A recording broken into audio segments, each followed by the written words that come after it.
গোলাঘাট জিলা মেৰাপানী থানাৰ অন্তৰ্গত দৈয়াং আঞ্চলিক মইনা পাৰিজাতৰ উদ্যোগত বিদ্যাৰ্থী ভৱন গমাৰিগুৰিৰ আতিথ্যত 2026 বৰ্ষত হাইস্কুল শিক্ষান্ত পৰীক্ষাত ষ্টাৰ আৰু ডিষ্টিংশ্যন লাভ কৰা 20 জন কৃতি ছাত্ৰ ছাত্ৰীক দৈয়াং আঞ্চলিক মইনা পাৰিজাতৰ তৰফৰ পৰা অভিনন্দন জনোৱা হয়।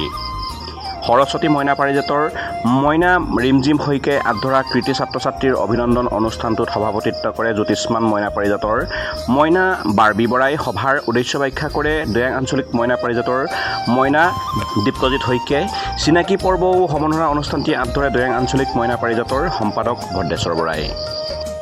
কৃতি ছাত্ৰ ছাত্ৰীৰ সমন্বয় অনুষ্ঠানটি আধৰে বিশিষ্ট কবি দৈয়াং আঞ্চলিক মইনা পাৰিজাতৰ সাহিত্য সম্পাদক দীপক বৰাই। সভাত নৃত্য তৰংগিনী মইনা পাৰিজাতৰ মইনা অনুষ্কা কছাৰীয়ে মইনা অতিথি হিচাপে বক্তব্য প্ৰদান কৰে। শলাগৰ শৰাই আগবঢ়াই নৃত্য তৰংগিনী শাখা মইনা পাৰিজাতৰ মইনা সমিষ্ঠা মণিকিয়াল।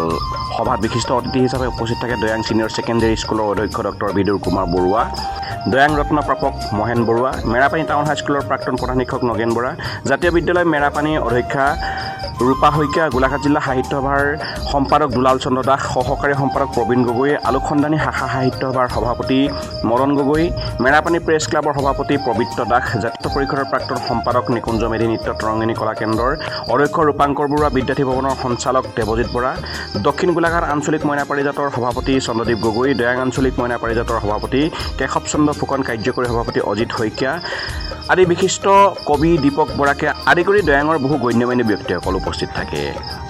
শেষত বৰডুবি জ্যোতিষ্মান মইনা পাৰিজাতৰ মইনা বাৰ্বী বৰাই সভাপতিৰ মন্তব্যৰে সভাভংগ কৰা হয়।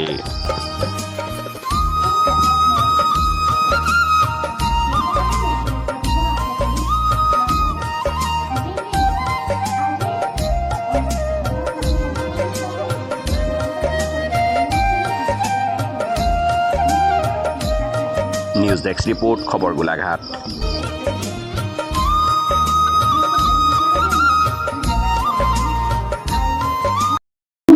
সম্বৰ্ধনা আৰু অভিনন্দন অনুষ্ঠানত উপস্থিত শ্ৰদ্ধাৰ শিক্ষাগুৰুসকল, বয়োজ্যেষ্ঠ ব্যক্তিসকল, বন্ধু বান্ধৱী তথা দাদা বাইদেউসকল, সকলোলৈকে মই সৰু অসম মইনা পাৰিজাতৰ তৰফৰ পৰা ধন্যবাদ আৰু কৃতজ্ঞতা জ্ঞাপন কৰিছোঁ। সকলোজনেই সুন্দৰ বক্তব্য ৰাখি গৈছে। মই দীঘলীয়া বক্তব্য ৰাখিব খোজা নাই, মাত্ৰ শুভেচ্ছাহে দিব খুজিছোঁ। শলাগ লৈছোঁ এই কাৰণে যে সৰু অসম মইনা পাৰিজাতৰ হয়তো এনেধৰণৰ ব্যতিক্ৰম অনুষ্ঠান। বিশিষ্ট অতিথিসকল, মই সকলোৰে নাম নকওঁ, সময় দেৰি হ'ব, গতিকে মই সকলো অতিথিসকললৈ, অভিভাৱকসকললৈ, উদ্যোক্তাসকল আৰু ছাত্ৰ ছাত্ৰীসকললৈ মই আন্তৰিক ধন্যবাদ জ্ঞাপন কৰিছোঁ। ইতিমধ্যে আজি এই অনুষ্ঠানটোৰ ওপৰত কেইবাগৰাকী বক্তাই অতি সুন্দৰ বক্তব্য আগবঢ়াইছে। প্ৰকৃতাৰ্থত সঁচাকৈ অনুষ্ঠানটো এটা ব্যতিক্ৰমী অনুষ্ঠান।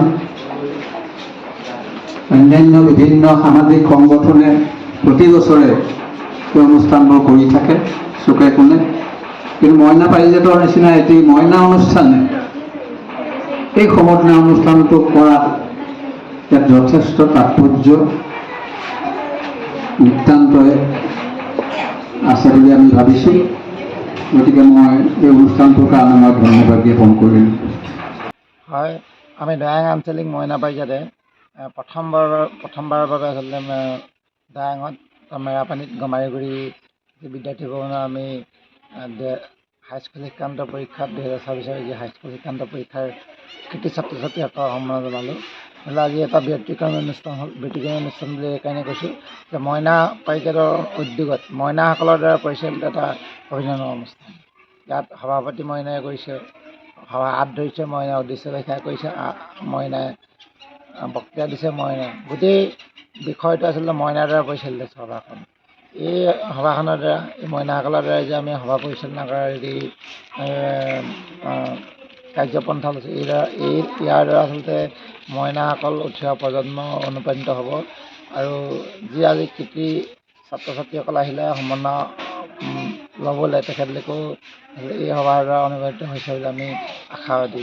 আচলতে কি হয়, আমাৰ বিভিন্ন সময়ত আমি দেখা যায় যে আমাৰ ছাত্ৰ ছাত্ৰীসকলে ষ্টাৰ পোৱা বা ডিষ্টিংশ্যন পোৱা ছাত্ৰ ছাত্ৰীসকলে পায়, কিন্তু সভা সমিতিত বা কিবা বক্তব্য এটা দিবলৈ দিলে বক্তব্য এটা দিয়াৰ পৰা মানে ভালদৰে দিব নোৱাৰে বা বহুতে ভালদৰে ক'ব নোৱাৰে।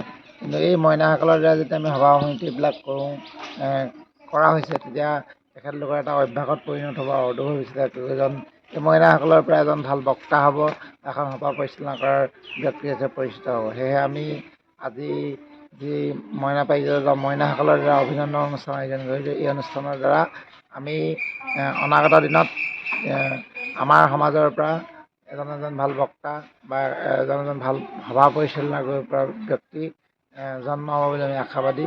আৰু সদৌ পুনৰবাৰ আমি দৰং আঞ্চলিক মইনা পাৰিজাতৰ তৰফৰ পৰা কৃতি ছাত্ৰ ছাত্ৰীসকলক অভিনন্দন জ্ঞাপন কৰিছোঁ যে অনাগত দিনত তেখেতলোকে আৰু যে কৃতিত্ব লাভ কৰি আৰু যে ভাল ফলাফল লাভ কৰি দৰঙৰ তথা তেওঁলোকৰ দৰঙৰ সুনাম কঢ়িয়াই আনে তাৰ বাবে আমি আশাবাদী।